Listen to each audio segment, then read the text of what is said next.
remercie pour votre présence aujourd'hui en fait, dans le cadre de la présentation comme je viens de le dire mon collègue, en bien de citer dans le matériel, permettant la mesure de champ de déformation sans contact. L'objet de cette présentation aujourd'hui, c'est juste pour vous donner un aperçu sur le principe de fonctionnement de cette technique, ainsi que quelques applications concernant la technique de mesure de champ sans contact. Donc je ne vais pas m'attarder sur la présentation, ensuite on passera donc au laboratoire pour faire une petite démonstration sur le principe de fonctionnement. Je vais vous expliquer en détail la démarche qu'il faut adopter pour mesurer les déformations à l'aide de ce système. Voilà, donc j'ai structuré ma présentation en deux parties. Dans l'ordinateur, il suffit d'un logiciel de corrélation d'images et il suffit juste ensuite de corréler les images pour pouvoir remonter au champ de déplacement qui est. Alors, la première étape pour pouvoir réaliser cette mesure, il faut préparer la surface de l'éprouvette ou du matériau qu'on est en train d'étudier. En fait, ici, j'ai essayé d'illustrer deux types. On appelle ça un mouchki, donc c'est une variation du niveau de gris sur la surface qu'on est en train d'étudier. Donc ça, c'est un exemple d'un mouchki naturel, et ça, c'est un mouchki artificiel. Pour pouvoir réaliser le mouchki artificiel, donc il suffit juste de déposer une petite couche de peinture blanche suivie d'une peinture noire, donc afin d'avoir une surface en termes de niveau de gris hétérogène. Bien d'accord. Donc fondamentalement, le principe de la mesure il est suivi par un traitement et un calcul pour pouvoir remonter par la suite au vecteur de déplacement et ensuite au vecteur ou au champ de déformation en chaque point de la structure. Le principe est basé essentiellement sur deux théories ou deux hypothèses. Le premier, il faut avoir une conservation du flow, c'est pas un flux, c'est flow optique. Flow optique veut dire en fait qu'il faut avoir une conservation du transport de la lumière de l'image de référence à l'image déformée. Ça c'est le premier point. Le second point, en fait, il faut conserver un certain contraste de l'image initiale à l'image déformée. Bien d'accord. Comme vous pouvez le voir ici, en fait, à l'instant t égale à 0, on remarque donc la répartition du mouchki sur la partie non déformée, on appelle ça une zone de mesure. Suite à la déformation, donc la zone de mesure elle s'est élargie et on va essayer de suivre ensuite le déplacement du point au centre dans l'image déformée. Donc ça va nous donner en fait une fonction mathématique notée g de x. La fonction mathématique, c'est une fonction qui traduit l'expression d'un signal synonyme en fait de la répartition du niveau de gris de l'image initiale à l'image déformée. Le niveau de gris est réparti de 0 à 250.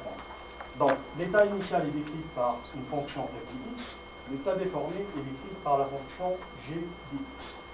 Alors si on applique maintenant le principe de conservation du flot optique, on remarque qu'il y a une équivalence entre la fonction f et la fonction g, où g de phi m de x égale à f de petit x. Bon, passons ici, j'ai zappé une étape. En fait, la transformation de suivi de point m, si vous voulez ici, est définie par la fonction phi m de petit x, qui est égale à grand x. L'objectif principal de la corrélation, en termes de calcul qu'il va faire le logiciel, en fait, il va essayer d'identifier la fonction phi m de x. Malheureusement, le problème, c'est un problème inverse qui est mal posé, et il faut trouver des alternatives, en fait, pour pouvoir résoudre facilement ce problème.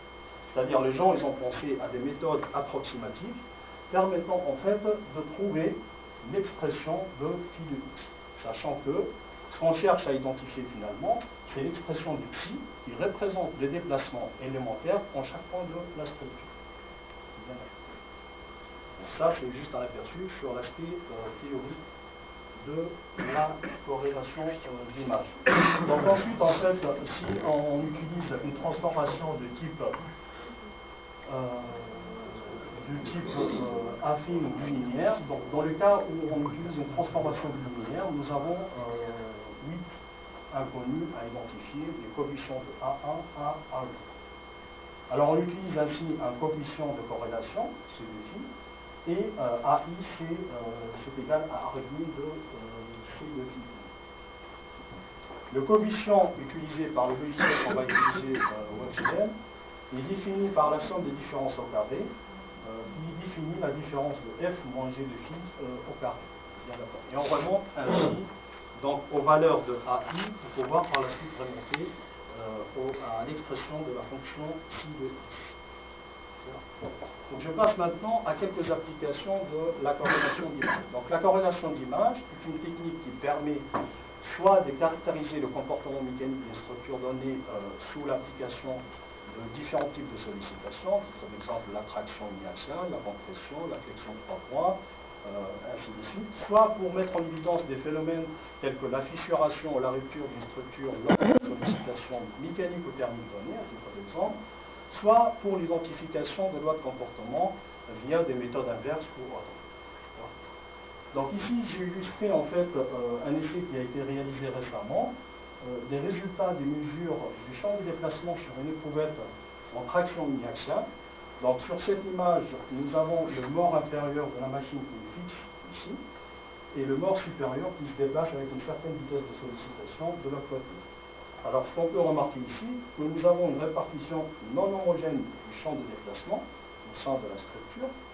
Par contre, en calculant les déformations, on remarque que au-delà des extrémités en fait, de l'attraction de la machine, des effets de bord, on a un champ de déformation quasiment homogène sur toute la structure. La barre qui est ici nous indique la valeur moyenne du niveau de déformation moyennée sur toute la zone de mesure. Donc ceci pourra être exploité par la suite pour pouvoir caractériser le comportement, identifier à titre d'exemple l'onde d'élasticité avec beaucoup plus de précision, suivant une direction bien déterminée, ou identifier à titre d'exemple les coefficients de Poisson, en mesurant la déformation ou le rapport de la déformation transversale par la déformation longitudinale. Ici, il y a des gens qui ont travaillé sur des matériaux composites, donc ils ont réalisé des essais de flexion 3 points, et ils ont mis en évidence la répartition du champ de déformation lors de la flexion 3 points. Donc ça, c'est une cartographie du champ de déformation suivant epsilon 1,1. Ici, c'est une cartographie du champ de déformation suivant l'axe 1,3. Donc on voit une dissymétrie des niveaux de déformation entre la partie gauche et la partie droite. Par exemple, vu la flexion ou la charge qui est appliquée au centre de l'éprouvette. Bon, ici, c'est un exemple en fait des travaux qui ont été réalisés dans le cadre d'une thèse de doctorat et qu'ils ont réussi à mettre en évidence l'initiation de la rupture à partir d'un certain niveau